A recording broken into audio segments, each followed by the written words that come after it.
With today's technology, Medicare scams are getting smarter and unfortunately more common.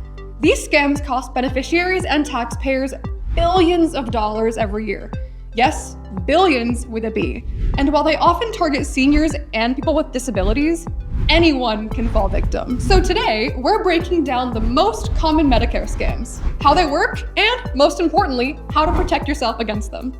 Let's get into it. Medicare scams happen when someone pretends to be a Medicare representative, a medical provider, government official, or an insurance agent to steal your money or personal information. Sometimes the goal is to bill Medicare for services you never actually received, and other times it's just straight up identity or bank theft. And while scams tend to spike during Medicare open enrollment, which is the federally allotted window of time people can enroll or make changes to their Medicare coverage, they can happen any time of the year.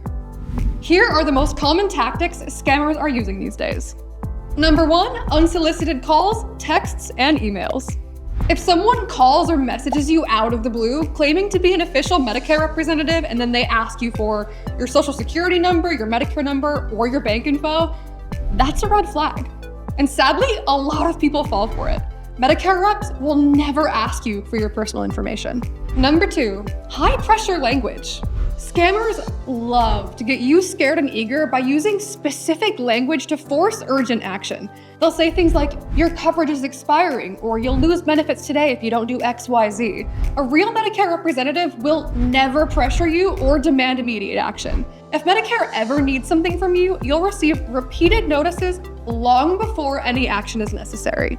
Number 3, billing for services you never received. Some scammers use stolen Medicare numbers to bill the government, and by extension, you, for doctor's visits that never happened, tests that were never done, equipment that was never used, and home health services that were never received. To keep your information and wallet safe, always check your Medicare statements and quickly refute any suspicious charges.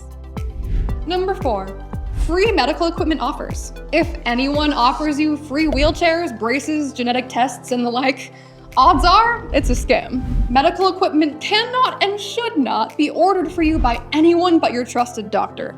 No one should be using a Temu CPAP.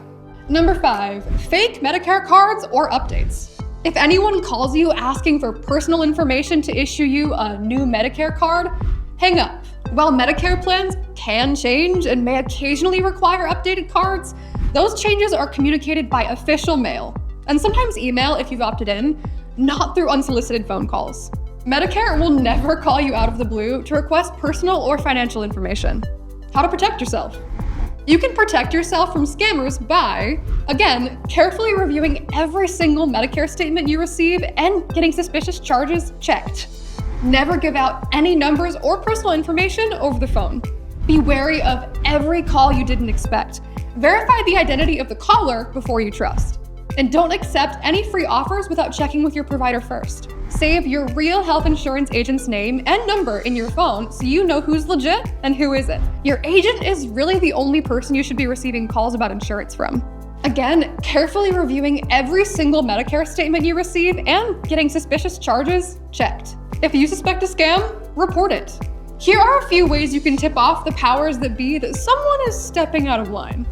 Remember, reporting helps protect you and others. Medicare scams are real, and with AI everywhere you look these days, they're getting harder and harder to spot. With the right knowledge though, they're much easier to identify and steer clear from. If you have a question about Medicare or just insurance in general, leave a comment below and it may be the topic of our next video. And if you enjoyed this video, like and subscribe for more. Thanks for watching.